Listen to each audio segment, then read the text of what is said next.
Erlamba dari Ya. sekte mana, Bang? Hah? Protestan atau Katolik?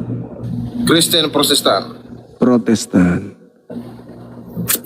Iya, gimana tanggapan Abang tentang orang-orang Yahudi yang menyalib ternyata bukan karena dosa waris, melainkan karena takut bangsa mereka dirampas Roma. Gimana itu, Bang? Aduh, soal itu saya belum dapat infonya itu kalau kayak gituan. Boleh dibaca Yohanes 11. Yohanes 11 boleh dibaca, Bang. Yohanes 11 nomor Nomor berapa? 45 sampai 57. Yohanes 11. 11. Sabar ya, Iya. kita cari dulu ya. Iya, dibuka kameranya dulu, Bang.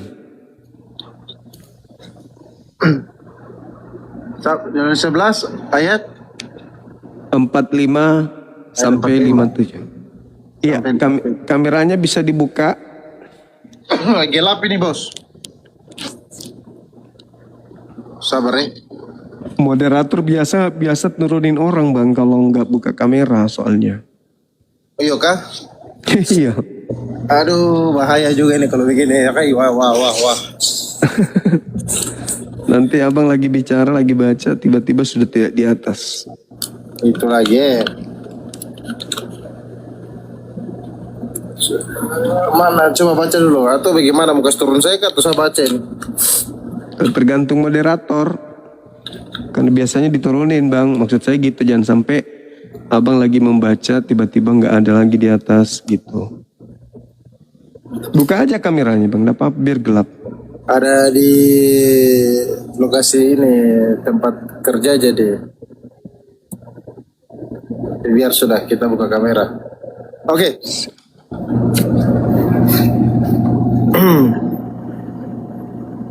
Mana? Baca loh. Silakan, Bang, silakan.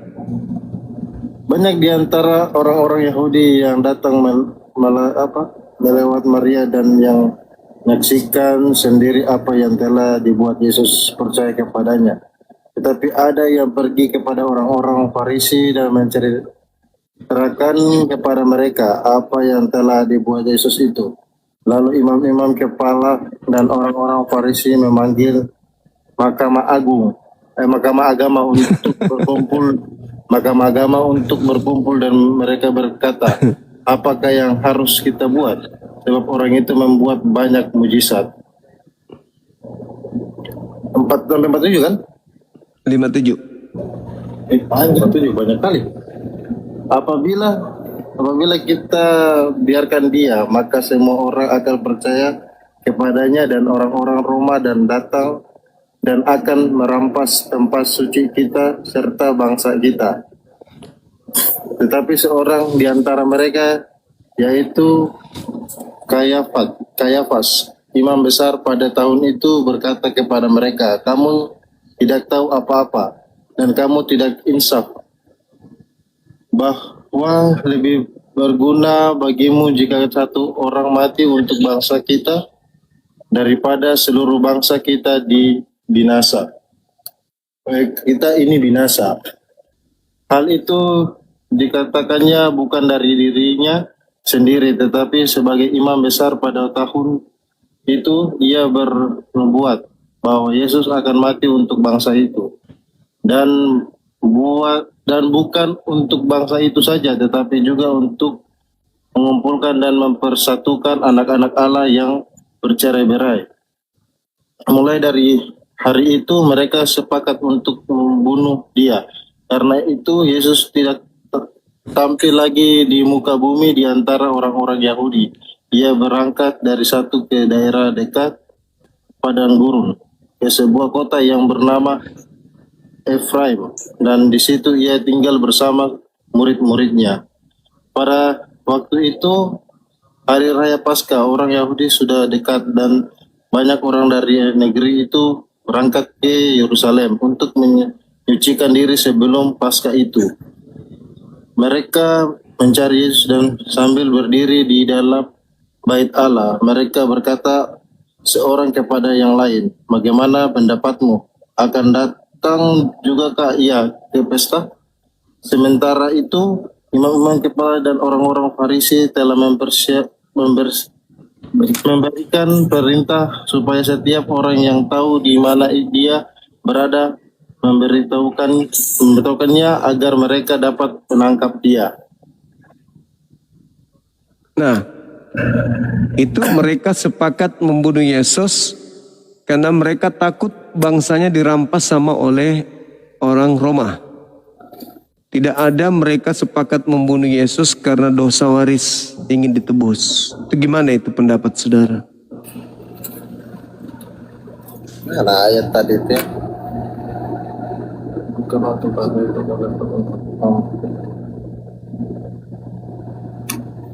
Kalau kita ambil kutipan bacaan dari Alkitab, sepotong-sepotong itu Pak, kita tidak akan bisa tahu inti dari maksud ajaran kitab itu. Kalau Tadi itu kan menurut saya.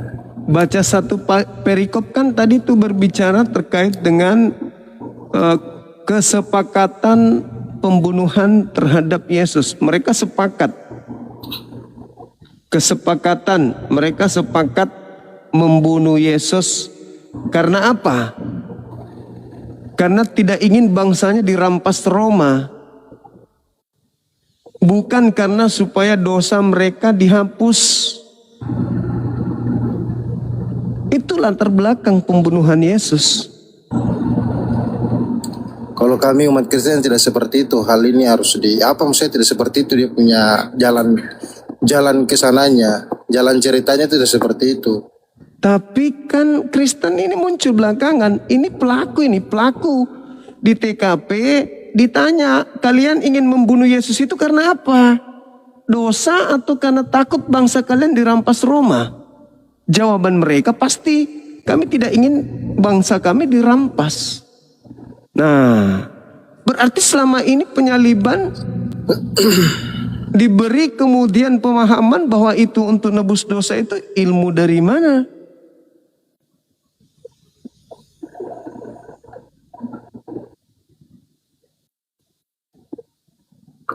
Di sini ayatnya itu dikatakan bukan dari dirinya sendiri, tetapi sebagai dasar pada tahun itu ia bernubuat bahwa Yesus akan mati untuk bangsa itu.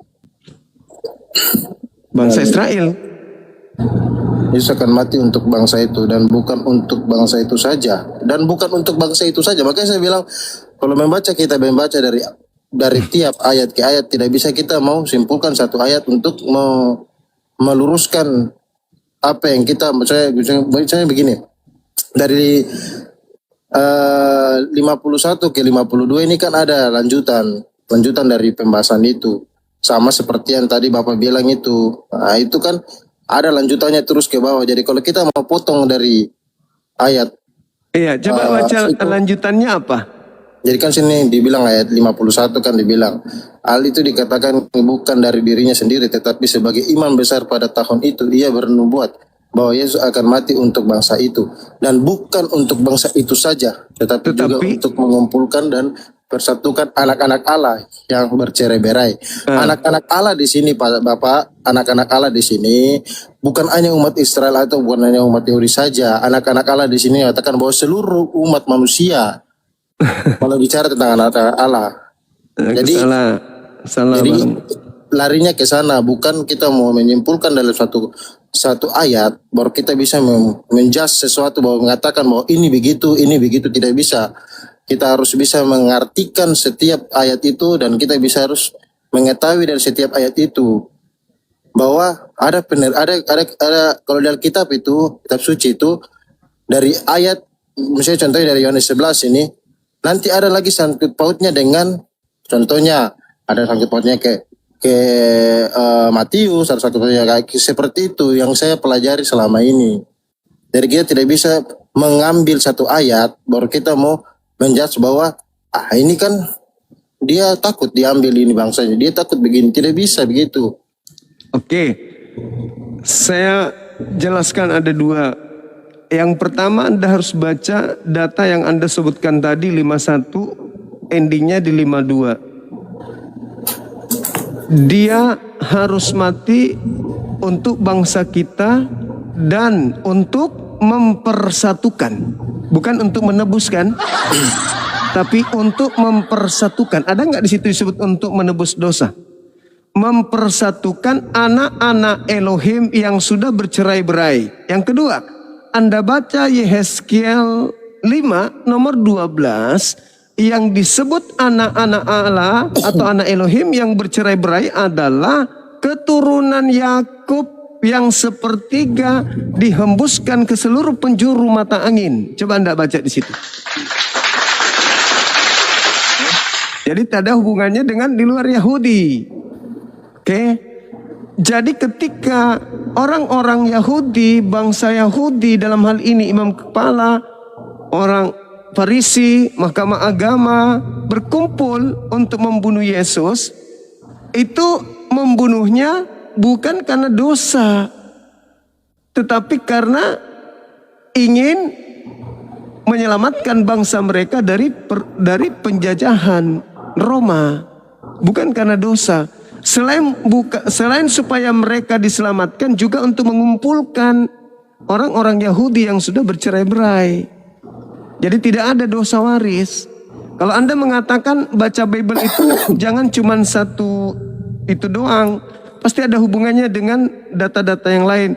Tapi bukankah penyaliban itu terjadi cuma sekali? Dan bukankah pelakunya cuma itu doang, orang-orang ini? Dan kita sudah melihat bahwasanya mereka telah berkumpul, mereka sudah bersepakat membunuh Yesus karena apa? Bukan karena dosa waris. Ya, muncul Kristen beberapa dekade kemudian, beberapa tahun, berapa abad, mengusung melihat ada penyaliban tragedi di tengah-tengah bangsa Yahudi. Mereka lalu mengatakan penyaliban itu untuk dosa-dosa Kristen. Tanya pelakunya, sini dulu, kamu yang menyalib ya. Apa dasarnya kau menyalib dia? Untuk apa? Supaya bangsa kami nggak dirampas Roma, Pak. Loh, bukan karena dosa. Siapa bilang?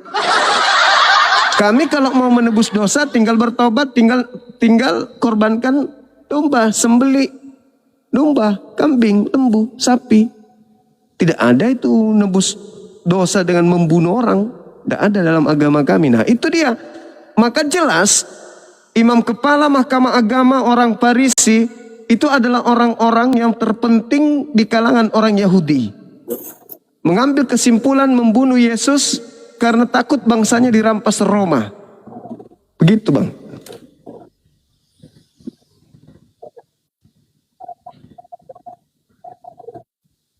Kalau pelakunya Kristen, pendeta, pastor, pasti. Kenapa kau bunuh Yesus? Karena ingin dosa kami ditebus. Ah, itu. Tapi karena ahli Taurat, orang Farisi, mahkamah agama, yang menyalibkan, yang membunuhnya, maka orientasinya beda, latar belakangnya beda.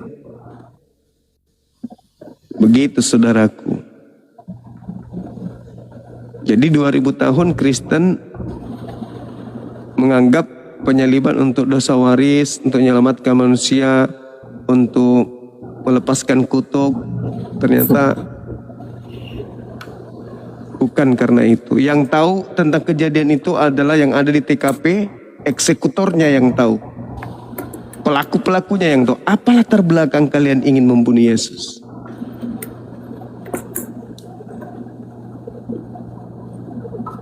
Ada lagi, Bang? Coba ini kita baca di Titus 2. Silakan. Ya, di sini ayat 14 mengatakan bahwa yang telah menyerahkan dirinya bagi kita untuk membebaskan kita dari segala kejahatan dan untuk menguduskan bagi dirinya suatu umat kepunyaannya sendiri yang rajin berbuat baik. Di sini tapi kita kalau baca dari kan di sini di judul perkopnya itu kasih karunia Allah menyelamatkan semua manusia.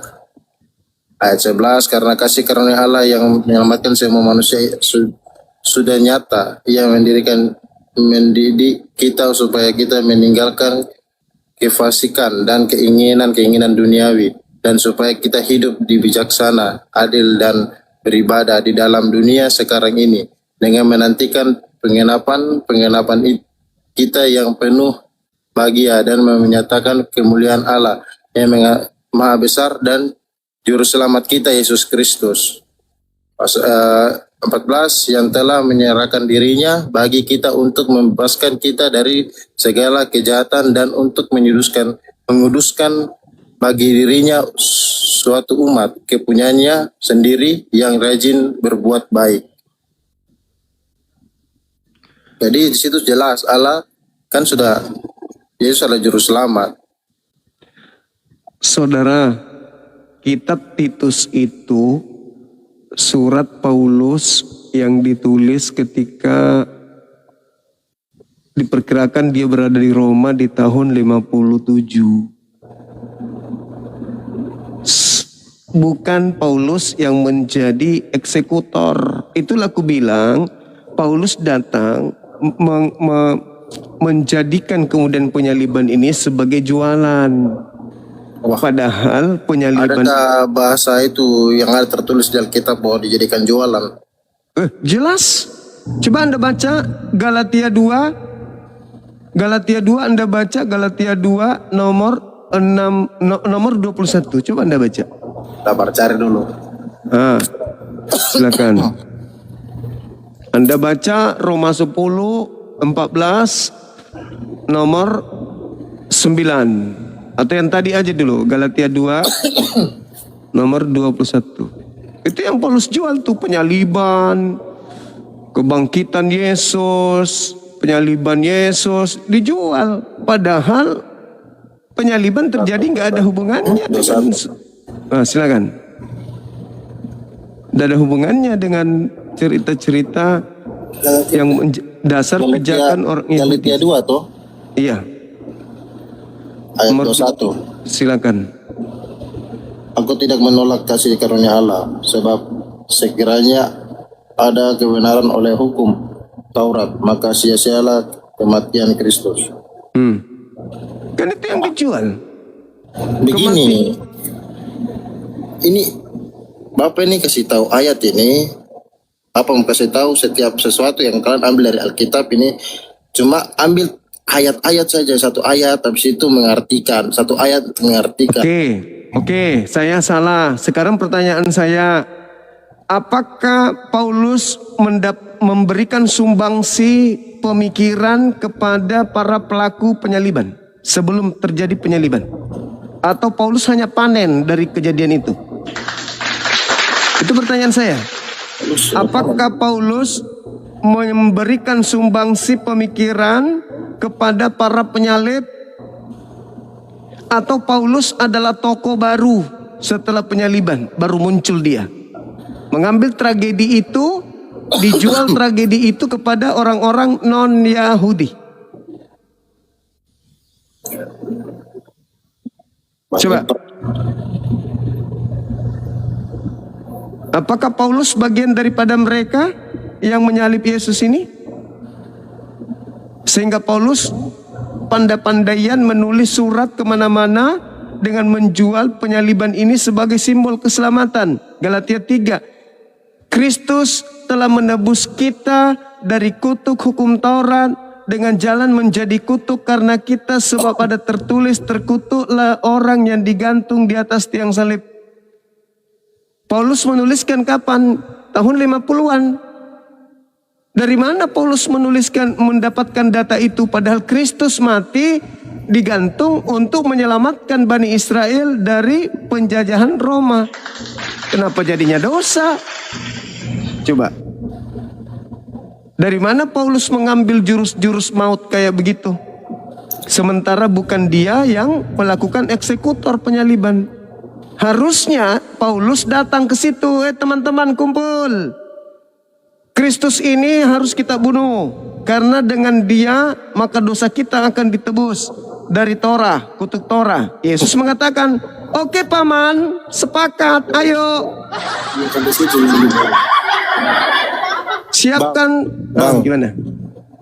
Abang cerita ini kita cuma bisa mendengar saja karena ilmu kami tidak sampai di situ. Kami ini apa ya, kalau mau bicara soal itu mungkin ke Edis TV kah, bicara sama dia. Karena dia kan yang dalami kitab ini. Kalau kami, Anda salah. Anda salah. Saya sampaikan sama Anda, Edis tidak tahu Bible. Iya kan? Edis, iya. di situ lebih belajar terjemahan Al-Quran. Saya dari tahun 2008 sama Edis. Makanya Karena kalau abang bicara sama kami ini sebenarnya kami punya pemahaman tidak sampai di sana. oke. Ya kalau abang cerita kami cukup dengar saja, kami hargai itu karena kami bisa dengar, kami rupanya begini-begini. Itu juga sebagai metode pelajaran kami. Siap. Belajar sama-sama kita akan belajar di sini, toh. Oke. Semua agama kalau menurut saya itu semua agama itu bagus. Tidak ada agama yang tidak baik. Semua agama yang baik. Yang penting mengajarkan sesuai dengan hal yang positif. Itu aja. Mau agama apapun itu nanti kan kita tidak tahu siapa yang masuk surga, siapa yang masuk neraka. Kehidupan ini siapa yang mau tahu. Saya habis begini nanti bagaimana kita tidak ada yang tahu. Jadi setiap agama itu jalani saja bagaimana pelajarannya, bagaimana metodenya. Yang penting itu ajaran saya rasa ajaran agama itu tidak ada menyesatkan, tidak ada yang mengajarkan kita untuk berbuat hal yang buruk. Yang penting lakukan aja yang positif-positif dalam dunia ini. Jangan mencuri, jangan membunuh, jangan berzina, jangan melakukan hal-hal yang tidak sewajarnya. Nah, itu kan semua yang harus kita lakukan di dunia ini. Nah, seperti itu kalau yang saya pahami, Pak. Jadi kalau kita mau bicara tentang agama-agama ini, kalau menurut saya tidak ada agama yang benar-benar benar dan kita juga tidak tahu agama mana yang benar-benar salah. Begitu. Tapi kalau Bapak mau belajar bicara soal itu bagus sekali. Sebenarnya ini sangat bagus. Ini adalah metode pembelajaran untuk semua agama. Bisa tahu agama Kristen bagaimana, agama Islam bagaimana, agama Hindu bagaimana, semua agama lah yang ada di muka bumi ini ya kita bisa tahu. Nah, itu mantap. Ini sangat sangat bagus ini.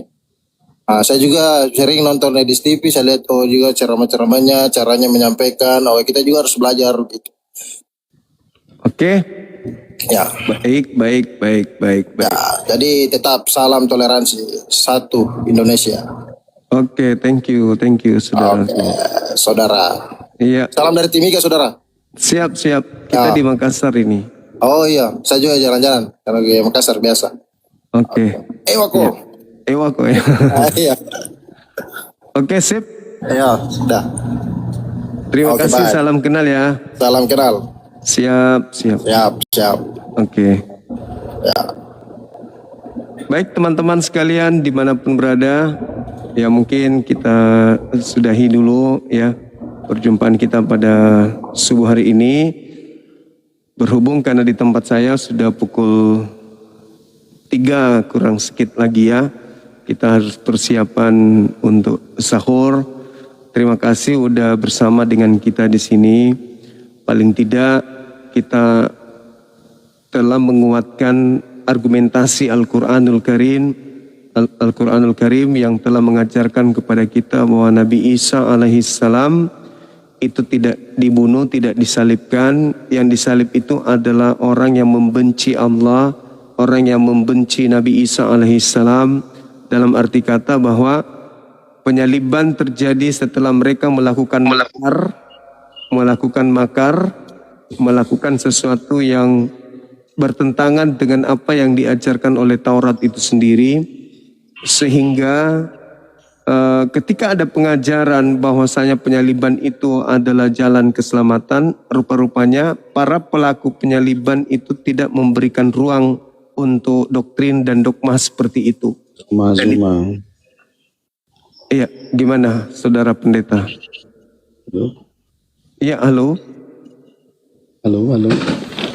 Iya, halo.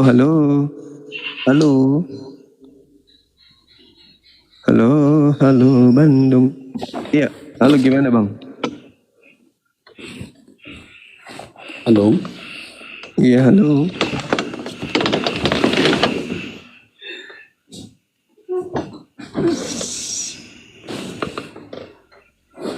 Halo.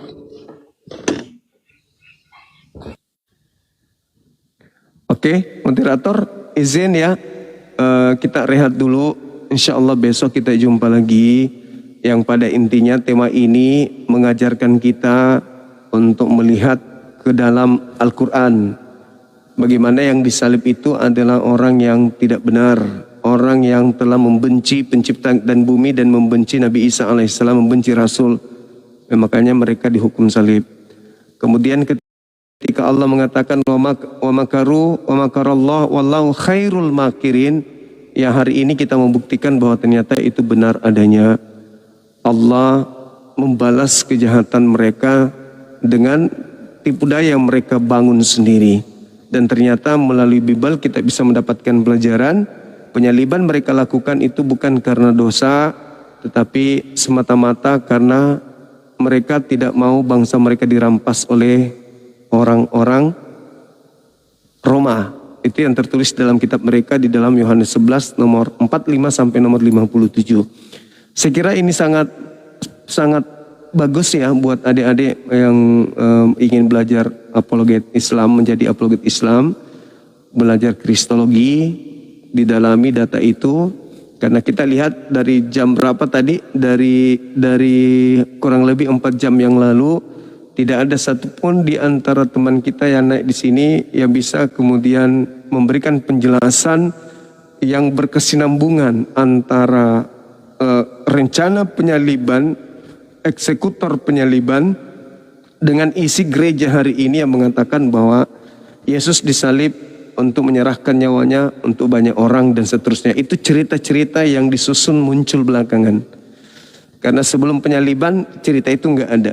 Yang ada tragedi penyaliban itu disebabkan karena bangsa Yahudi tidak ingin bangsanya dirampas oleh Roma. Jadi apapun cerita yang muncul di luar daripada latar belakang penyaliban itu saya anggap doktrin, itu saya anggap dogma, cocokologi, supaya salib ini berubah fungsi jadi penebus dosa. Karena yang tahu tentu adalah yang sebagai eksekutor. Yang tahu adalah orang Yahudi, yang tahu adalah orang Farisi, yang tahu adalah mahkamah agama, imam kepala. Mereka lah yang tahu apa latar belakang penyaliban mereka lakukan. Bukan orang Kristen, bukan pendeta, bukan pastor, bukan mereka yang muncul belakangan. Oke, saya kira begitu teman-teman sekalian. Terima kasih banyak yang telah mendukung live kita. Saya doakan mudah-mudahan panjang umur, sehat selalu, diberkati oleh Allah SWT, dimudahkan rezekinya, diberikan kesehatan, dimudahkan seluruh urusan-urusannya yang baik, utamanya urusan akhirat, dan senantiasa semua yang diinginkan yang baik terhadap kesehatan, anak-anak, rezeki, jodoh dan seterusnya bisa dimudahkan oleh Allah Subhanahu wa taala. Terima kasih banyak sahabatku semuanya dan juga kepada saudara saya non muslim, lembutkan hati kalian untuk belajar. Kami hadir di sini bukan untuk menghujat, bukan untuk menghina, bukan untuk menista, tapi kami hadir di sini sekedar untuk menyampaikan misi kebenaran itu. Yang hak harus kita katakan hak, yang batil kita katakan batil. Jangan kita menyembunyikan kebatilan itu seakan-akan itu adalah sebuah kebenaran. Dan jangan menyembunyikan kebenaran itu seakan-akan itu adalah sebuah kesesatan. Katakan yang benar itu benar, katakan yang salah itu salah meskipun itu pahit. Demikian dari saya tutup. Subhanakallahumma bihamdi, asyhadu an la ilaha illa anta astaghfiruka wa atubu ilaih. Salam tauhid, salam satu Tuhan. Jayalah Islam kita, jayalah Indonesia kita. Assalamualaikum warahmatullahi wabarakatuh. Oh iya, sebelum saya tutup, aku ingin berbisik teman-teman. Tapi jangan disampaikan ke orangnya, nanti dia malu lagi kan ya. Tadi kan, pas kita lagi diskusi itu, tiba-tiba muncul penghujat. Namanya katanya sih mata pisau. Tapi dengar-dengar dia adalah seorang pengacara atau apa gitu. Tapi sudah sepi job. Masakan dikatakan begini teman-teman. Mana ada di Yohanes 11 nomor 45 sampai nomor 57 itu bahwa Kayapas bernubuat. Malu gak tuh? Dengan gayanya yang selalu menghujat Islam. Kalau dia PKP paling berasa paling jago. Kalau mau bahas Islam, paling nyakitin kita gitu loh. Paling nyakitin. Ternyata dia nggak tahu kalau Kayapas bernubuat. Kalau Yesus itu harus mati untuk membebaskan bangsa Yahudi dari tekanan Roma. Malu 2 kali dia naik, so ganteng gitu loh. Pastilah mau pansos kali dia naik ke sini karena dia tidak pakai nama mata pisau. Tapi ternyata dia ditelan sama argumentasinya sendiri. Imam Kayapas tidak bernubuat katanya. Mau tahu apa kata dia kepepetnya tadi? Itu kan rencana, itu rencana Kayapas, itu rencana Kayapas gitu. Padahal sudah jelas-jelas di situ ada kata bernubuat. Yesus harus mati untuk bangsa itu, bukan hanya untuk bangsa itu saja, tapi untuk mengumpulkan anak-anak Elohim yang sudah bercerai-berai. Malu nggak tuh? Saya sih berharap ada yang bisa bikin piti dari ungkapan dari video si manusia blow on ini yang mengatakan di situ nggak ada nubuat. Nah, tampilkan datanya, dalilnya di PT Anda, tunjukkan Yohanes 11 itu. Supaya dia malu. Udah, makasih teman-teman. Aduh, tadi saya sudah ngantuk tapi ingat itu langsung semangat lagi. Rekan-rekan Dioto, terima kasih banyak sekali lagi. Kita akhiri. Assalamualaikum warahmatullahi wabarakatuh. Tepuk tangan kemenangan. Allahu Akbar. Ada gurunda dah. Kukira mak sahur maki. Sahur dulu dah, sahur. Warahmatullahi wabarakatuh. Waalaikumsalam warahmatullahi wabarakatuh. Banyak jawatan gurunda tadi, ya Allah. Ada onde-onde kah? Iya, banyak. Cuman Ada. itu yang awal itu orang yang di Timika itu 1 jam loh. Ih, saya udah nge-WA ke Gurunda, ini monoton Gurunda, saya turunin ya, nggak ada balasan. Oh sorry, 1 jam gila. Pas ujung-ujungnya saya tanya kan, langsung error otaknya. Nabi mana yang mengajarkan kemudian ibadah hari Minggu? Error langsung. Ya lumayan punya pengetahuannya sama ngasing. Tadi tembus 18 kata di hampir 19. Iya. Memecahkan rekor itu aja Mak. Iya. Justru di atas 19K Bang Andi. Oh iya. Hampir 20 ya. Iya. Memecahkan rekor. Belum ada yang samain itu sampai hampir 20 kilo. Belum ada yang nyamain. Ada nggak? Belum ada. Itu dulu waktu sama si Botak 45K itu. Siapa sih namanya yang politikus itu? Ferdinand si ulat. Wah, itu 45K itu. Perdina Utahian. Maksudnya ya yang lain lah. Ada juga itu yang sudah tua tadi tapi sok-sok kayak anak-anak. Iya ya. Itu. Ini loh banyak hasil. Saya kan penonton ya. Setelah membaca data, terus kemudian bagaimana mereka ini memumum Yesus gitu ya, kayak pas punya nubuat tadi dengan unsur politik, terus banyak lo kok bisa saudara Kristen menganggap ini penebusan dosa begitu? Coba Anda jabarkan. Apa penjelasannya? Semua data tidak dipakai, larinya ke iman. Ya nggak bisa diskusi pakai iman. Betul Bang Andi. Jadi itu yang pertama tadi yang agak lama itu capek Mbak Lia ki, capek Mbak Denge tak kalau ku mute ki, ndak tahu ki buka mute kok dong. Bila dalam hati kayak mare-mare mau tuh diam-diam mau. Ngomong terus, ndak tahu ki buka mute. Jadi apapun warnanya mereka ya, apapun mungkin pendidikannya ya Gurunda, sama doang. Itu Sama tadi doang. mahasiswa yang tadi yang di Iya. kampus. Nah, Batena mendoktrin terima Yesus sebagai juru selamat. Itu STT ya Gurunda ya? Iya, STT. oh yang ada di belakangnya Dodi Iya. Pandu.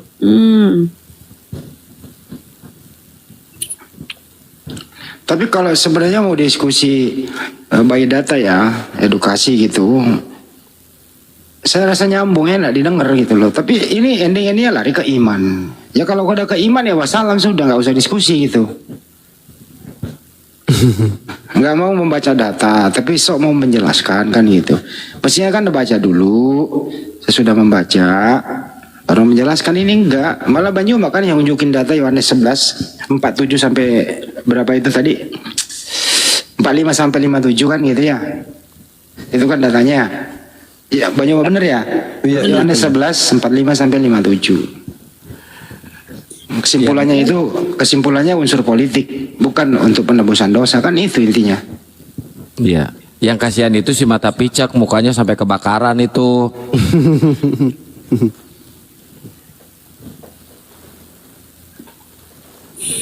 Jadi memang nggak bisa dia bantai itu ya, Yohanes 11. Yang perikopnya persepakatan pembunuhan Yesus.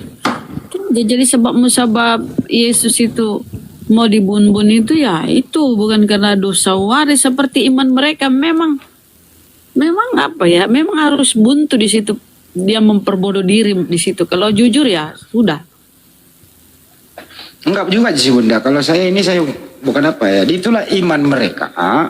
Setelah Yesus enggak ada, ya itu kan data perjanjian baru nongol kemudian bahwa mereka ini membuat semacam di kanon Matius, Lukas, Markus gitu bahwa penebusan dosa. Jadi antara nih perjanjian baru di situ juga kontradiksi gitu, dari Yohanes ke Markus, Matius gitu, bahwa Yesus datang untuk menyelamatkan dosa manusia dengan darah dan dagingnya di tiang salib. Tapi di sisi lain pelaku pembunuhan mengatakan bahwa ini unsur politik, karena kalau Yesus tidak dibunuh, Roma akan merampas. Berbahaya ini orang. Nah, itu kan itu isinya politik banget ini di sini, bukan penebusan dosa. Nah, gitu. Jadi kontradiksi di sini. Ini memang susah. Larinya ke iman. Dan kalau dibawa yang Yohanes 5:36 mati mereka. Yesus banyak pengikutnya karena dia mukjizatnya. Jadi pengikut itu karena dia percaya Yesus utusan. Gak ada jadi pengikut Yesus karena dia percaya Yesus Tuhan. Kita sapa Malwere. Guru ini mau istirahat ya sama Ustadz ya, aja. Iya Mbak. Kristen, saudara Malwere. Kristen. Silakan sama Ustadz Ali, Ustadzku. Ustadz Ali silakan. Guru ndak mungkin ini capek. Apa mau dibahas? Yesus. Ditanggapi tuh Bang mengenai tujuan mereka menyalib Yesus itu tujuannya apa Pak? Gitu.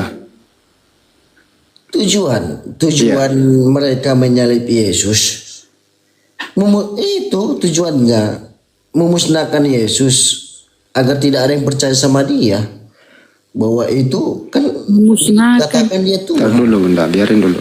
Coba diulang Pak. Coba diulang. Karena tidak ada yang percaya sama dia bahwa dia Tuhan. Nah, begitu Pak ya. agar Yesus mati, tapi kan Yesus bangkit. Pak, udah pernah baca datanya nggak Pak, tujuan mereka membunuh Yesus di tiang salib? Udah pernah baca datanya nggak Pak? Ya itu karena mereka bertentangan sama ajaran Yesus. Apa yang disampaikan firman. Tapi sebagaimana yang tertulis tadi udah dijelaskan Banyuma Yohanes 11 45 sampai 57 itu tujuan mereka membunuh Yesus itu Pak, karena mereka takut kepada tentara Roma yang bisa merampas kepunyaan Israel. Jadi mereka harus membinasakan Yesus gitu Pak. Itu tujuannya, bukan penebusan dosa Bapak. Udah pernah baca datanya Bapak? Bukan karena penebusan, bukan karena merampas segala macam, enggak. Coba dibaca Pak, Yohanes 11 47 sampai 45 sampai 57 Pak. Walaupun udah ngelantur kok jam segini kok suruh baca orang. Ya berarti Bapak gimana mau menjelaskan kalau nggak pernah membaca Pak? Enggak, kiblat itu apa? Apa Ka'bah itu? Ka'bah itulah sebarang. Kok lari ke kiblat sih? Ya. Kau membahas Alkitab kau. Apa gunanya sama di Islam? Apa berfungsinya di Islam itu? Ini membahas tujuan penyaliban, Pak. Penyaliban, yaitu karya Apa? iblis, penyaliban itu. Oh, karya Tapi iblis, Tuhan- Pak. Tapi Tuhan merubah dia. Karya iblis itu dirubah. Di mana Jadi tertulis, hikmat. Pak? Tertulis di mana itu, Pak, karya iblis Iblis di dirubah? mana? Masuk Kristen kau dulu. Oh, masuk dulu Baru kau bahas ke Kristen. situ. Tapi kalau uclimnya kau, jangan lari kau bahas ke situ. Anda kan Kau yang Islam kau membahas. kau imani pula kayak Anda Kristen yang kau. membahas, saya minta Al-Quranmu datanya, sama Pak. hadismu. Benarkan dulu Muhammad itu dulu. Udah kau benarkan dulu Muhammad itu. Nah, kau ke bawah lah. Ah, malas gua. Kau ke bawah ke pohon, kembali ke pohon, Pak. Kau pula yang ngomong. Itulah kehendak iblis. Tuhan merubah menjadi ajaran kasih. Mana datanya gitu loh. Nah, apa sih ini orang ngobrol kayak gini? Enggak banget gitu loh. Gimana nyambungnya diskusinya? Kita pakai data lu enggak? Asal ngomong aja. Ngomong uclim lagi. Enggak ada uclim, yang adanya muslim. Enggak ada yang kayak gitu. Perbaiki bahasanya kalau naik, Pak. Saling menghormati satu sama lain. Oke? Ada-ada aja ngomongnya sembarangan. Setuju orang kayak gini nggak dipertahankan, Bunda Rama? Males gua. Bunda Rama mau diskusi orang kayak gini tak naikin lagi? Mau, Bunda Rama? Nah, saya naikin lagi, Pak, ya. Tapi pakai data, Pak. Pakai data kalau mau naik. Ini nih, saya undang lagi naik, Pak. Pakai data. Ustadz Alif, coba Ustadz Alif. Tat. Gas, monitor. Ya, silakan. Ayo kita diskusi baik-baik. Monggo, teman-teman Kristen. Noise ya, Kang ya? Suara gua dengeran nggak? Tapi agak-agak gimana gitu suaranya tadi. Noise banget. Itulah kau. Kau Nah, ini dia nih. membahas ke situ kau lari, kau takut, kau bencong kali kau. Set dah, tuh kan? Apa buset dah. Jangan takut kau. Bencongnya Kami, kau. kami takut sama orang gila, Pak. Kontol. Mati terkali kau bencong. Oh, ini kan ngomongnya kan. Turunin lah, Kang. Iya, Kristen banget ya. Bencong. Kentok nanti. Pak, kok Bapak Kristen banget ya, Pak? Kristen banget loh, Pak, Bapak ini, Pak. Janganlah dibawa ajaran Kristennya. Kalau dibawa ajaran Kristen ke tempat diskusi, pasti akan ricuh, Pak. Saya jamin itu pasti akan ricuh. Kok dibawa ajaran Kristennya ke sini, Pak? Simpan dulu ajaran Kristennya biar nggak ricuh, Pak. Itu ajaran kasih kayak gitu. Kita nggak ada takutnya loh. Selangkah pun kita nggak takut ngadapin kalian loh. Mana ada kita takut? Mulutnya kotor banget ya. Cuma ini ranah diskusi loh. Tunjukkanlah ajaran kasihnya, tunjukkan. Nggak ada kita takut, Pak. Orang Islam itu dilarang untuk takut menghadapi kafir laknatullah. Tahu nggak, Pak?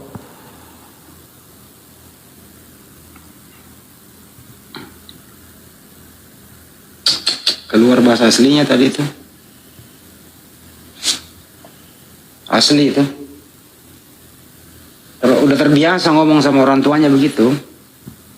Itu kan ajaran orang tuanya itu. Assalamualaikum. Waalaikumsalam. Ya, ada yang mau disampaikan, Bang?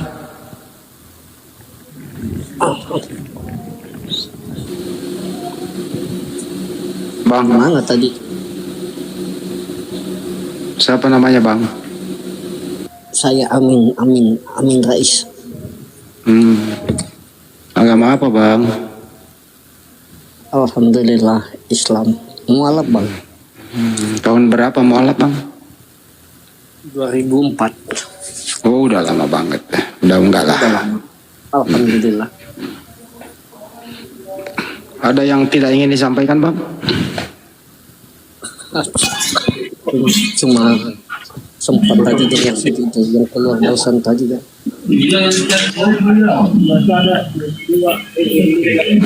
Apa lagi nih? Apa ini? Assalamualaikum. Waalaikumsalam warahmatullahi wabarakatuh. Silakan ya, Bang, dibuka mic-nya. Oh Tapi gini, noise ada banget bang, noise banget bang. Agak rame banget di tempat abang. pertanyaan sama Bang Zuma tadi. Anda Muslim Kristen bang? Muslim. Oh, apa itu bang? Itu kan tadi itu ikuti apanya. Jadi di sini pun bersambung nampaknya tentang mau bacaan itu kan. Jadi kenapa orang Yahudi itu tidak melawan bangsa Romawi, kan situ ada nabi. Kenapa itu alasannya? Kenapa? Itu mau pendapat aja lagi mana nggak tahu kita. Kenapa Yahudi itu nggak melawan Romawi, tapi ada situ nabi. Gimana? Siapa yang mau jawab nih? Masih noise nggak Bang Adi? Iya. Udah aman, biarin Ustaz. Sorry ya. Oke, sedikit lah ya aku menjawab, nanti kalau kurang lengkap batu dilengkapi aja. Pertama kalau kita lihat sejarahnya begini Pak. Di zaman Yesus atau zaman Nabi Isa, bangsa Yahudi itu kan di bawah jajahan bangsa Yahudi. Itu pertama yang perlu kita pahami. Jadi mereka itu di bawah jajahan bangsa Yahudi. Bagaimana mungkin mau melawan orang dia di bawah jajahan, kan gitu. Nah, memang bangsa Yahudi itu sedang menanti-nantikan seorang raja, seorang Mesias mengembalikan kejayaannya seperti kejayaan masa zaman Nabi Daud. Kejayaan Raja Daud, kejayaan Raja Salomo, atau Nabi Daud, Nabi Sulaiman, kan gitu. Nah, memang bangsa Yahudi itu sedang menanti-nantikan Mesias mengembalikan kejayaan itu. Makanya dikatakan kenapa di dalam kitab teman-teman Kristen dibuatkan silsilah Yesus itu dari keturunan Daud. Karena memang mereka sedang menantikan Mesias dari keturunan Daud akan mengembalikan kejayaan bangsa Yahudi. Nah, dia waktu itu di bawah jajahan. Makanya seperti tadi yang tema yang diangkat oleh Bang Zuma ketika membahas di Yohanes 11 tadi itu, bangsa Yahudi itu justru melihat bahwa Yesus ini akan jadi pemberontak, bahaya, mereka tidak siap. Kenapa dikatakan akan memberontak?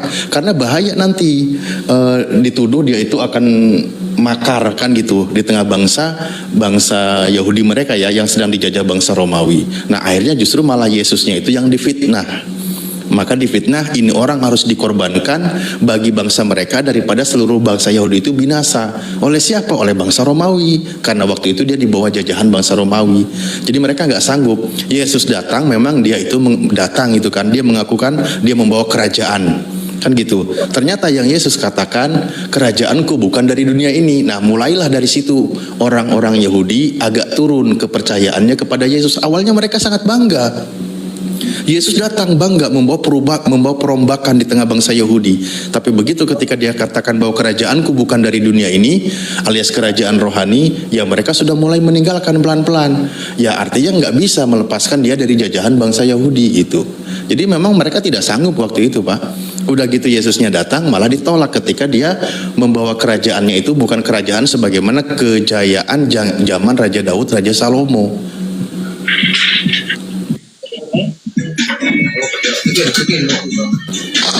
Kurang lebih begitu Bang. Ntar saya turunin dulu, Iya, ada musik berisik dia, kali. ada musik. Kita lagi live di YouTube loh. Cari tempat dulu yang sepi Pak. Kalau misalnya rame nggak usah naik dulu gitu ya.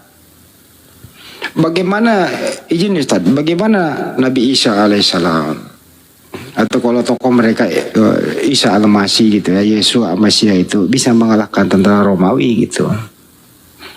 Tidak punya pasukan, tentara Romawi yang berkuasa, menjajah. Tentara Romawi itu penjajah Pak. Gitu ya. Itu berkuasa lama itu Pak. Nah, justru karena berkuasanya itu ya, mereka ini ya senantiasa bahwa hukum yang keluar dari mulut mereka. Nah, kenapa ya ingin menguasai bangsa itu gitu. Nah, Ustaz Ali bisa mungkin menjelaskan. Siapa yang mengalahkan? Dulu ini. Keremus ini Muslim apa Kristen? Keremus. Oh nggak ada suara. Lanjut Bang Andi. Siapa yang mengalahkan mereka? Ya pasukan Islam Bang yang mengusir mereka. Muslim, sorry. Bang Andi, kalau oh ya siap. Waalaikumsalam warahmatullah. Kalau kita lihat dari sejarahnya ya, kita lihat sekarang dari sejarah. Maksudnya tentang para nabi yang kita imani sebagai umat Islam. Kan di dalam pemahaman Islam itu ada namanya Rasul Ulul Azmi. Seorang Rasul utusan Allah yang memiliki keyakinan yang sangat kuat, pengkuh, ujiannya sangat berat, tapi dia teguh menghadapinya. Memang para nabi itu banyak melakukan mujizat, betul, karena mereka para nabi utusan Tuhan kan yang menyampaikan firman Tuhan. Mujizat itu, peristiwa itu datang selalu terjadi ketika dia dalam masa-masa yang genting. Contoh misal ketika Nabi Ibrahim alaihissalam hendak dibakar, maka Allah berfirman, ya naru kuni barda wa salaman ala Ibrahim, wahai api dinginlah kamu, kan gitu. Dia berserah diri kepada Allah. Nah, begitu juga Nabi Musa dalam masa genting ketika mentok dalam perjalanannya, dia dikejar Fir'aun, maka mukjizat itu juga datang. Maka idrib bi asokal bahar, pukulkanlah tongkatmu ke lautan, maka lautan itu nanti akan terbelah, mukjizat datang. Memang para nabi itu pada dasarnya ketika mereka berdakwah menghadapi kaumnya itu dibarengi dengan mukjizat. Dan mereka itu ketika dalam masa-masa sulit langsung serahkan segala urusannya kepada Allah. Rasulullah juga demikian sama. Kan gitu. Ketika Rasulullah dikepung, dia berserah diri kepada Allah, lalu diberikan petunjuk, diberikan cara, diselamatkan oleh Allah. Nabi Isa alaihissalam, Allah cara menyelamatkannya bukan dengan cara melawan bangsa Yahudi atau bangsa Romawi, bukan. Ini kalau kita lihat di masa gentingnya juga ketika dia berdoa, dia bermunajat kepada Allah, cara Allah yang menyelamatkannya, peristiwanya mujizat. Allah mengatakan dalam Al-Quran, barrofa'ahullahu ilaih, akan tetapi Nabi Isa itu diangkat ke langit, kan gitu. Kenapa? Karena Allah maha bijaksana, maha adil. Nah, jadi peristiwa itu terjadi. Berarti konteksnya di sini membahas bukan tentang, kalau kita dari perspektif Islam, bukan tentang membahas bahwa Nabi Isa alaihissalam itu mampu tidak mampu melawan bangsa Romawi. Tapi ketika mujizatnya itu kan beda arahnya ke sana, karena memang dia diarahkan tidak melawan. Tapi Allah selamatkan, dan Allah juga maha punya rencana, kan gitu ya. Bahkan Nabi Isa kenapa diselamatkan? Karena nanti akan datang kedua kalinya di waktu yang tepat. Dia datang, dia wafat nanti, kan gitu. Nah, jadi kisah Nabi Isa alaihissalam, peristiwa genting itu terjadi, maka mukjizat itu Allah berikan. Peristiwa sebagaimana Nabi Ibrahim, Nabi Musa, Nabi Muhammad SAW, Nabi Nuh. Jadi para nabi seperti itu. Para nabi yang memiliki keyakinan, prinsip, keteguhan yang kuat yang menghadapi kaumnya yang begitu keras. Nah, memang kalau di teman-teman Kristen ini perbedaannya, justru dia itu harus mati di atas kayu salib. Nah, itu iman mereka kan yang kita sering diskusikan. Oke, dalam ranah keyakinan kita hargai masing-masing. Di dalam keyakinan Islam, Allah selamatkan Nabi Isa. Dalam keyakinan mereka, dia itu mati terkutuk di atas kayu salib. Nah, kita kembali sekarang dalam pemahaman umat Islam. Ternyata Allah selamatkan Nabi Isa. Mereka melakukan tipu daya. Tadi semua data sudah dibahas dari diskusi Bang Suma, kan gitu. Pertama, karena memang Nabi Isa ditolak di tengah bangsa Yahudi karena dia melakukan perubahan yang tidak sesuai dengan keinginan mereka. Tuduhan-tuduhan terhadap Nabi Isa itu begitu banyak yang dikatakan menurut ayat Al-Quran, wa makaru, mereka melakukan tipu muslihat, mereka melakukan makar. Allah balas makar mereka, kan gitu. Nah, cara Allah membalas makar mereka diganti Nabi Isa, tapi diyakini bahwa Nabi Isa lah yang dihukum. Nah, itu balasan dari Allah, itu hukuman dari Allah gitu. Makanya mereka membalas mati-matian, membela imannya mati-matian sekarang ini. Ya, kalau kita lihat dari perspektif umat Islam, pembelaan mereka yang tidak masuk akal, yang tidak sesuai dengan kisah di dalam kitabnya, itulah sebenarnya hukuman dari Allah yang sedang berlaku bagi mereka. Gitu Bang Andi. Pertanyaan juga bagus sih, bahwa kenapa tidak ada nabi yang melawan tentara Romawi itu? Kan itu pertanyaannya. Ya waktu itu belum bisa. Ya Nabi Isa alaihissalam itu dalam hal ini singkat dia diberi mujizat dalam hal menunjukkan dia kenabian, bukan untuk berperang. Enggak ada perintah ke Nabi Isa berperang ya Pak Ustadz ya, melawan mereka. Nah, setelah Islam Jaya, setelah ada Nabi Muhammad SAW, Islam Jaya, kemudian ya ada Khulafaur Rasyidin dan lain-lain itu, ya inilah Islam lah yang mengusir mereka. alias pengajaran Nabi Muhammad SAW. Ada masanya coy. Ada hikmah di sana. Hikmahnya apa? Nah, disitulah Nisa 157 tadi diterangkan Ustaz Alif. Nabi Isa itu tidak disalib, tapi yang mereka salib yang diserupakan. Inilah yang kita perdebatkan siang malam 1 kali 24 jam. Ada hikmahnya semua itu sebagai sumber keilmuan dan keimanan. Itu sih dari saya Pak Ustaz. Makasih. Masya Allah Bang Handi, nggak sia-sia saya belajar mencatat narasi Bang Handi. Luar biasa. Oke. Lanjut ini, siapa ada yang baru naik?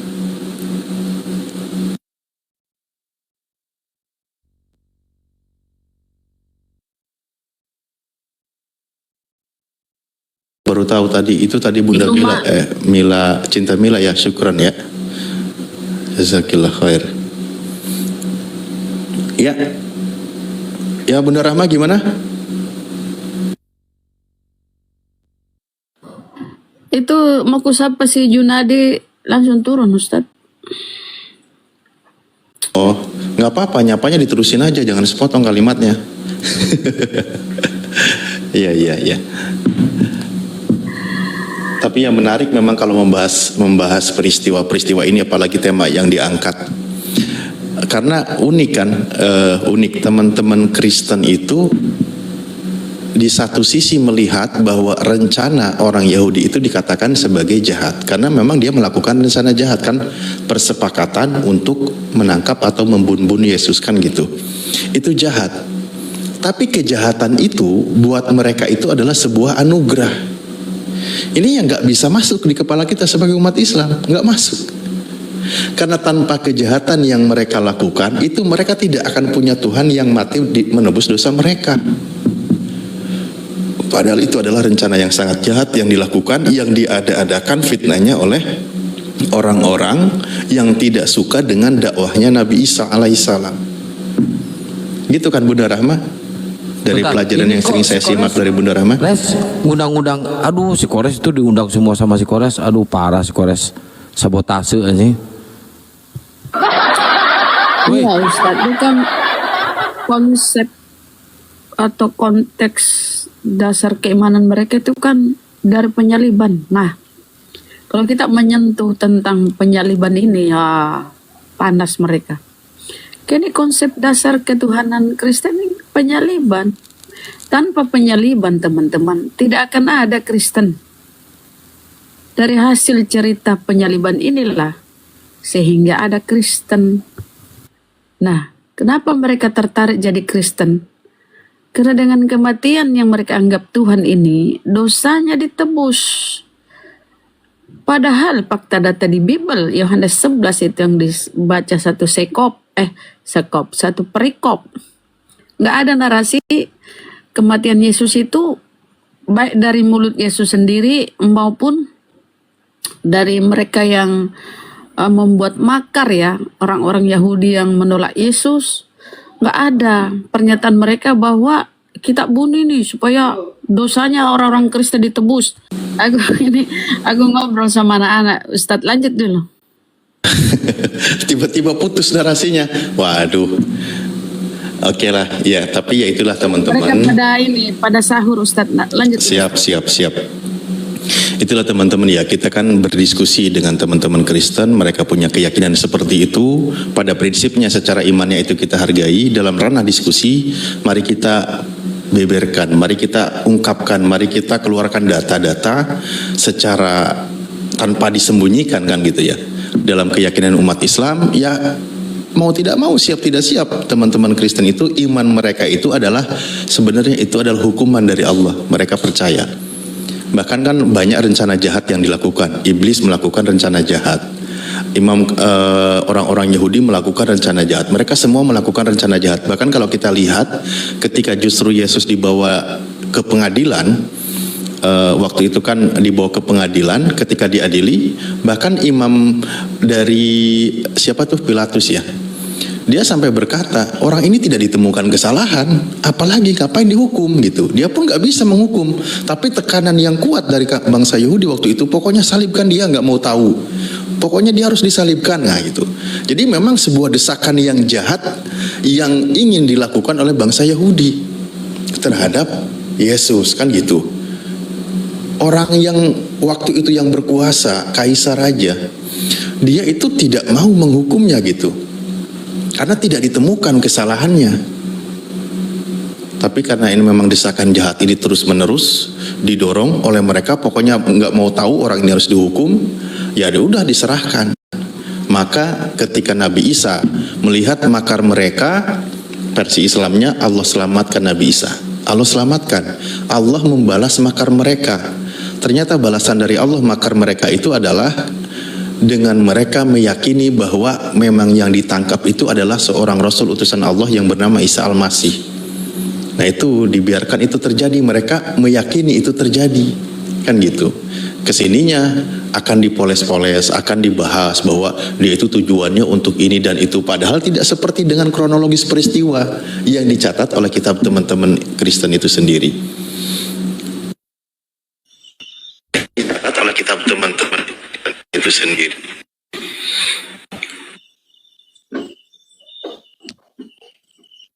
Halo monitor yang baru naik BA. Apa ini namanya? Aduh, bikin nama agak susah. Cuman BA doang. Jack. Jack. Panggil Jack, Bang. Oh, panggil Jack. Ya, panggil Jack. Silakan Bang, dari Muslim, Kristen, Katolik, Hindu, Buddha, Konghucu, ateis. Panggil saja Bunga. Saya dari Muslim, Bang, Muslim. Muslim, alhamdulillah. Iya, Mus. Ada yang mau disampingkan? Silakan. Udah nggak ada. Oke, makasih. Si Kores anjing. Si Kores jahat, si Kores. Parah lu, kontohot borokokok sih ya. Belegog.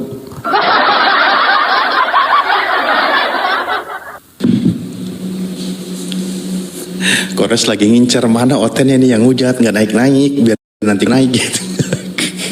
Malah naiknya yang Muslim lagi kata dia. Aduh, nggak sesuai ekspektasi dia. Oke, ya kita diskusi lah ya.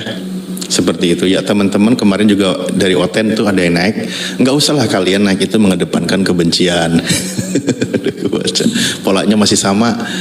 Nggak usah kalian mengedepankan kebencian. Diskusi aja baik-baik ya kan. Kemarin itu kan kemarin jam segini ya, Otennya itu malah selalu mengedepankan kebencian, menunjukkan ketidaksukaannya terhadap Islam. Sebenarnya nggak boleh gitu. Kita diskusi aja baik-baik. Kita juga by data, kita bahas, kan gitu.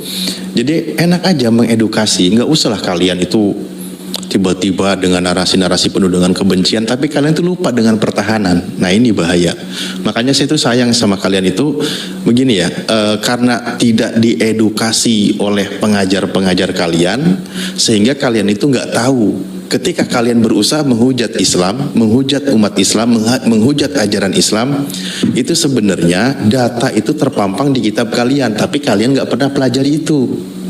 Akhirnya apa? Kalian tersadarkan oleh kami umat Islam. Apa yang kalian fitnahkan terhadap Islam tidak ada tertulisnya dalam Islam seperti itu. Disuruh kami balikan. Ternyata tertulisnya di dalam kitab kalian. Nah, baru dia mikir. Bukannya sadar, biasanya malah makin kejang-kejang.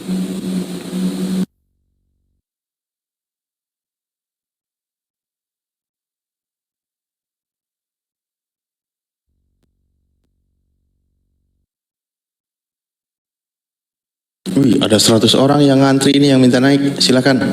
Satu persatu. Pasukan mana yang mengalahkan tentara Romawi, Ustaz? Pasukan mana? Kalau zaman sahabat itu pertama kali terjadinya pembebasan Yerusalem itu kan oleh sahabat Sayyidina Umar radhiyallahu an. Malah tanpa ada pertumpahan darah kan. Berikutnya zaman siapa tuh Khalifah? Aku jadi lupa ya. Res, bantuan Bang Handi itu arek pindahan naik turun apartemen Res ya Res.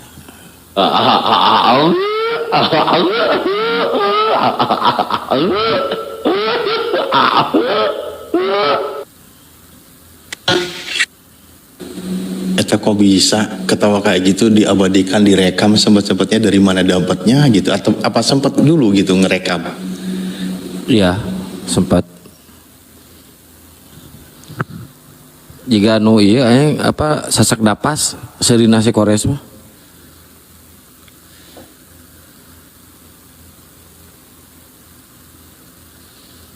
Balas pusat. Iya dipakai lab HP-na.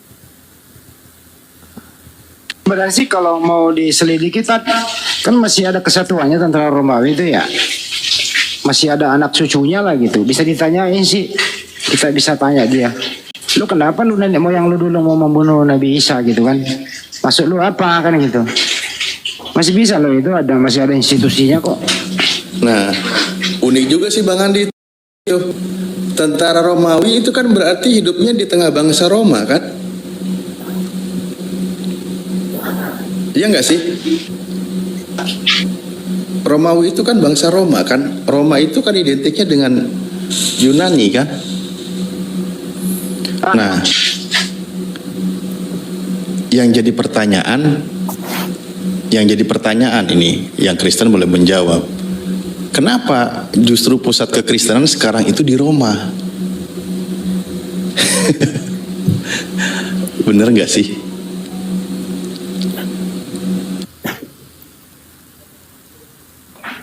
Halo, Lang monitor. Itu bahasa asli Bible mereka berbahasa penjajah kan gitu ya? Assalamualaikum semuanya. Iya, betul. Bang, Waalaikumsalam warahmatullahi. Di bawah aja nyimak. Oh, ditekan lagi Bang HP-nya Bang. Maaf. Siap.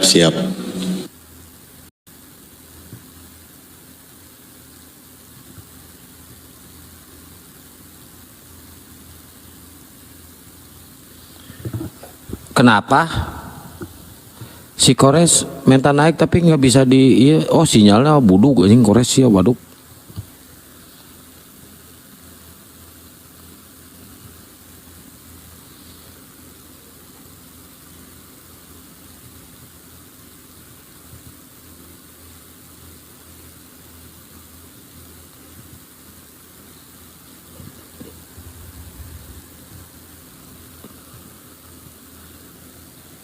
Si Erik tadi nge-WA Erik Ekstrada, alhamdulillah baru disunat sakit kan. Bunda Rahma nipu saya Kang katanya bohong. Katanya kayak digigit semut, ternyata sakit katanya ini. Semutnya si RT, ya udah tinggal ditempelin lagi aja kalau dia nyesel. Suruh tempelin lagi aja Kang WA Kang. Oh.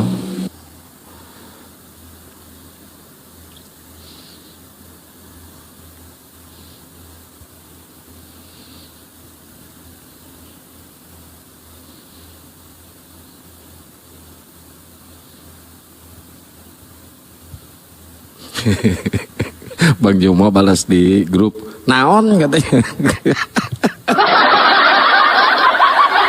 Ya nanti memang sekali-kali tadi kita bahas kenapa Kristen itu berpusat di kampung halaman penjajah kan gitu ya, yang pernah menjajah negaranya Yesus.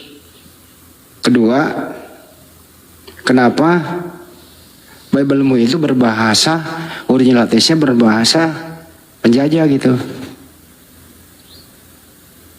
Ya sudah ngurus bisa tinggal.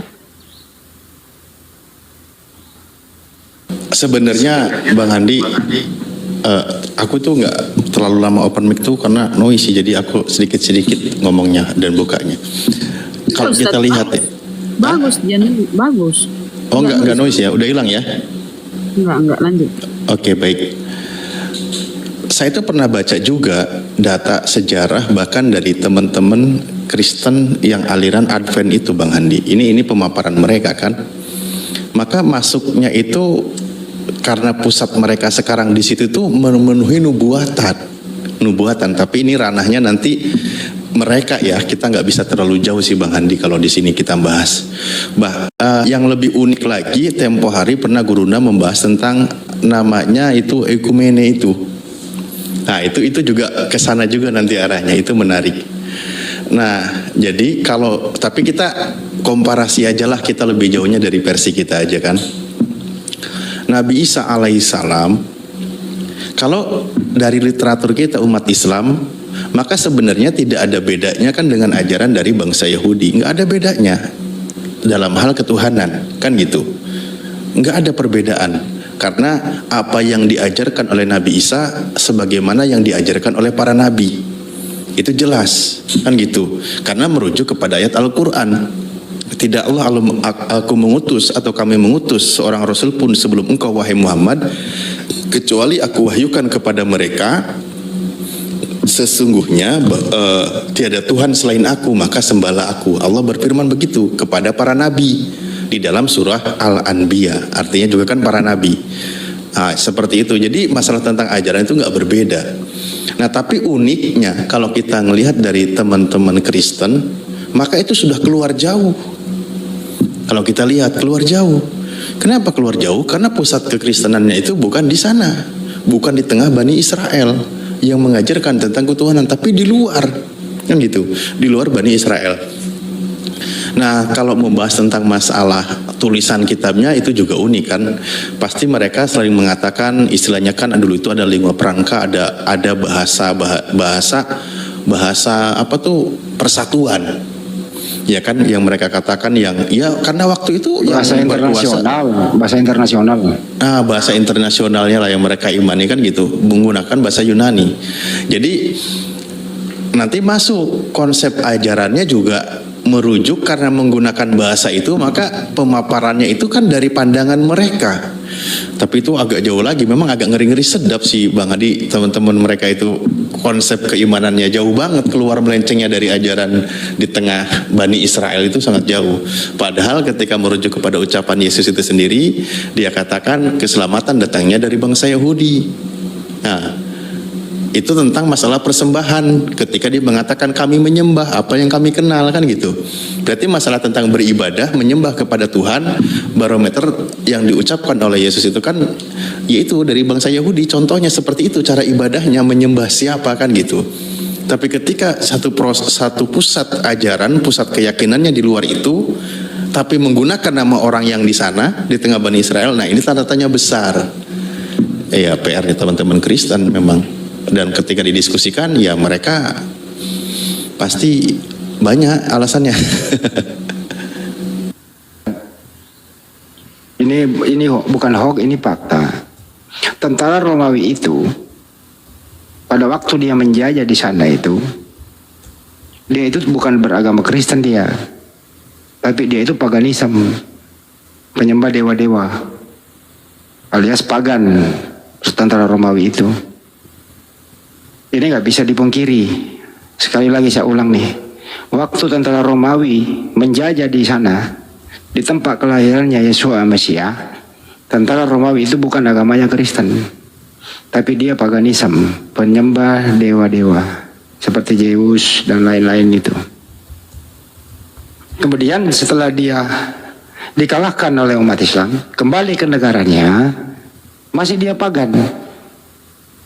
Bagaimana cara supaya ajaran pagannya ini laris manis? Ya adalah oleh-oleh yang dibawa waktu dia pernah menjajah. Siapa dulu dijajah sih ya, dikombinasilah dengan itu. Makanya diambillah perjanjian lamanya Yahudi, dijadikan sebagai nubuatan menurut mereka, disatukan. Itu sih dari saya ya.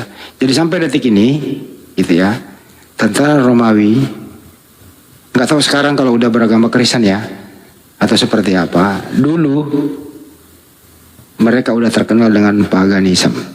Betul apa betul Ustaz? Ya memang mereka kan seperti itu keyakinannya. Mitologi Yunani itu kan paling kuat. Kan mereka punya sejarahnya kan. Coba aja lah kisah kalau kita lihat, jangankan ke ini ya, ke lebih jauh ke mereka. Banyak sekali kisah dewa-dewa dalam mitologi Yunani yang difilmkan, menjadikan film-film kolosal yang dibuat. Karena memang mereka itu seperti itu konsepnya. Apalagi kalau kita lihat sejarahnya yang faktanya juga memang demikian gitu loh. Yang kita lihat kan, contoh misal, ini sejarahnya yang tidak bisa juga dibantah. Yang mencetuskan Tritunggal itu kan Tertullianus. Siapa sejarahnya orang ini? Ya kan, siapa orang ini? Kalau dilihat kan dari bangsa Yunani, di mana dia itu adalah penyembah dewa-dewa, sejarahnya kan gitu. Artinya penganut paganisme, penganut bagaimana tentang dewa-dewa, bahwa Tuhan itu lebih dari satu dan seterusnya. Nah, dia yang mengkonsep awal itu kan. Jadi sejarahnya memang nggak lepas dari situ. Belum lagi nanti ke kekaisaran yang siapa tuh di zaman sejarah abad ketiga, keempat, di mana di situ si kaisar sendiri pun ya memang penganut dewa matahari kan. Ya sejarahnya nggak lepas Bang Andi dari situ. Mau diapain? Fakta. Ada tentara Romawi keberatan, silakan naik kemari kita diskusi gitu loh. Siapa tahu ada yang mau mewakili tentara Romawi ya, atau pasukan Romawi dulu yang pernah menjajah gitu. Mari saya mau pengen nanya dia, lu agamanya dulu apa? Lu kepercayaan lu apa waktu lu menjajah di sana gitu. Nah setelah lu balik kanan semua, kembali lu, itu lu agama lu apa sekarang? Itu sih saya mau nanyain dia kalau ada yang mau mewakili tentara Romawi yang mengeksekusi yang diserupakan dengan Nabi Isa alaihissalam. Tapi saya sih nggak keberatan karena memang itu kan kehendak Allah ya, memakai tangan tentara Romawi supaya mereka puas menyangka bahwa mereka telah membunuh Nabi Isa, padahal yang mereka bunuh adalah yang diserupakan. Saya pengen nanya dia, lu puas nggak? Kalau ketemu sih ada yang bisa mewakili gitu loh. Apa kepuasan lu, apa yang ingin dicapai sehingga lu pengen membum sih gitu? Penebusan dosa kah, politik kah kan gitu? Itu saya pengen nanyain kalau ada mau mewakili itu. Siapa tahu masuk generasinya kan gitu ya. Atau mungkin bisa juga kita dari versi lawannya, yaitu dari keluarga Yesusnya itu kan, Bang Andi. Kan Yesus juga punya keluarga, punya saudara. Masa nggak ada keturunannya? Dia kan banyak saudaranya itu. Nah, cari ada nggak dari keluarga Yesus ini yang ya ini secara kalau di dalam keyakinan Kristen kan Yesus itu kan sebagai Tuhan. Masa nggak ada penerus perjuangan Tuhannya gitu? Misal tadi kan dari tentara Romawi. Nah, sekarang coba kita telusuri, ada nggak sih sebenarnya? Kenapa nggak ada? Atau Bang Andi pernah dengar nggak ya? Keturunan dari keluarga Yesus itu kan ada di dalam kita, mereka kan ada saudara Yesus itu kan ada Yakobus, ada Yusuf, ada Simon, ada Yudas, ada juga nanti kan Yustus kan gitu. Nah keturunan itu masa nggak ada nasabnya gitu kan? Banyak sih mungkin ada, cuma nggak ditulis karena nggak ada penulis, nggak ada perawinya. Nah nggak bersanad. Itu dia maksudnya gini Bang Andi. Oke kan nggak ditulis, tapi minimal nasabnya itu ada gitu loh, runutannya ini. Misal saya keturunan ke-20 generasi kan gitu ya.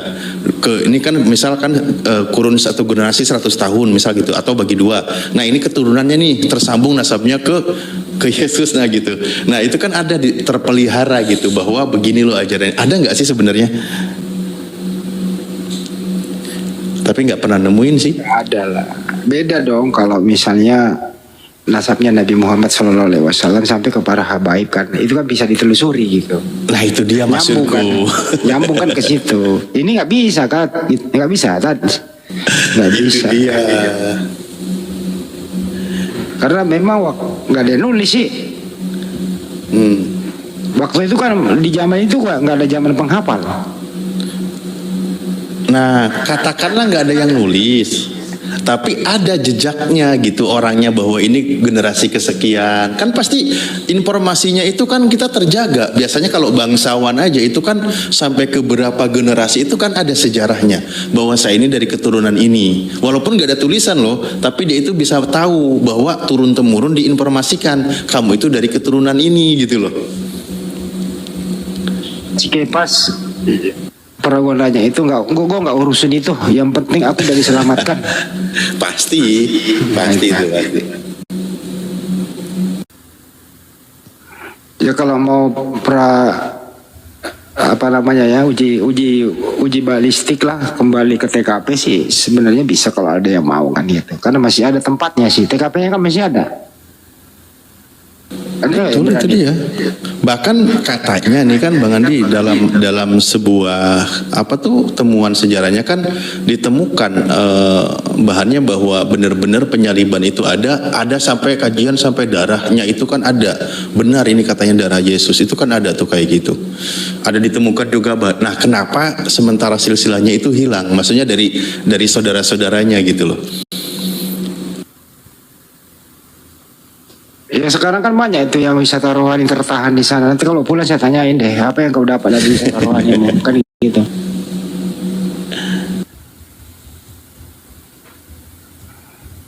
Iya, kalau di kita itu kan sampai para sahabat itu kan ada sejarahnya dicatat itu. Oke, ini ada yang baru naik, Bang Andi. Amsal.